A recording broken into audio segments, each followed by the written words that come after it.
एक बार की बात है। गौतम बुद्ध किसी गांव में कुछ दिनों के लिए रहने आए थे। काफी लंबा सफर तय करने के बाद बुद्ध थोड़ा आराम कर रहे थे, लेकिन लोग अपनी समस्या का हल मांगने के लिए उनके पास पहुंच गए। ऐसे में उनके रुकते ही वहां पर लंबी कतार शुरू हो गई और लोग अपनी समस्या बताने लगे। वह अपनी समस्या बताते और बुद्ध उनका समाधान करते। उसी गांव में एक सड़क के किनारे एक भिखारी बैठा रहता था। वह रोज देखता कि लोग अपने दुख, दर्द और अपनी गंभीर से गंभीर रूपी समस्या को लेकर आते हैं, और जब यहाँ से जाते हैं तो उनका चेहरा बेहद खिलखिला रहा होता है। वे मुस्कुरा रहे होते हैं और नए जोश के साथ भरे हुए दिखाई देते हैं। भिखारी के मन में विचार आया कि क्यों न वह भी बुद्ध के पास जाए और अपना हाल कह सुनाए, परंतु पता नहीं क्यों वह वहां जाने से डरता था। इसके बाद एक दिन गहरे चिंतन के बाद आखिरकार वह भिखारी बुद्ध के पास पहुंच ही गया। लोग लंबी लाइन में खड़े हुए थे और एक एक करके अपनी समस्या का समाधान लेकर वहां से जा रहे थे। इतने लोगों की भीड़ के बाद भी गौतम बुद्ध के चेहरे पर हमेशा मुस्कान रही थी। वे हमेशा ऐसे ही समस्या का हल बताते जा रहे थे सभी को। भिखारी भी जब उनके पास पहुंचा तो उसने उन्हें प्रणाम किया और बोला, हे भगवान, यहाँ के सारे लोग खुश और समृद्ध हैं, और जब वो यहाँ से जाते हैं तब और भी ज़्यादा खुश नजर आते हैं। पर मैं इतना दुखी क्यों हूँ?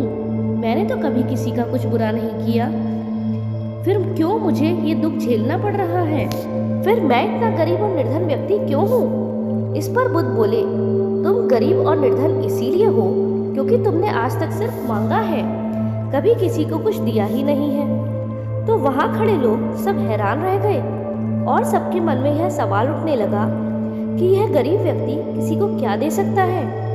भगवान बुद्ध थोड़ी देर चुप रहे, फिर चुप्पी तोड़कर बोले कि तुम्हारे पास बहुत कुछ है देने के लिए। ईश्वर ने तुम्हें बहुत कुछ दिया है जो तुम लोगों में बांट सकते हो।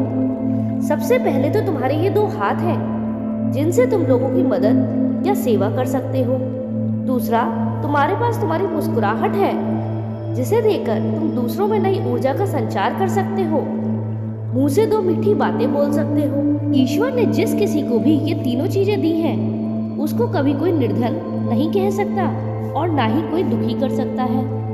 निर्धन होने का तो विचार सिर्फ हमारे मन में पनपता है, और ये सिर्फ एक भ्रम है जिससे तुम्हें उभरना चाहिए और अपनी जिंदगी की नई शुरुआत करना चाहिए। वह भिखारी बौद्ध के वचनों को अच्छी तरह से समझ गया।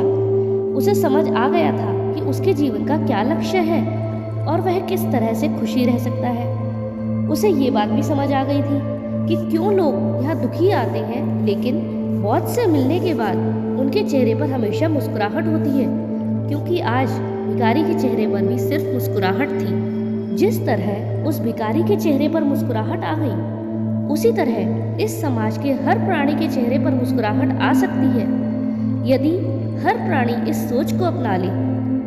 तब वह अपने जीवन में हर तरह से खुश रहेगा।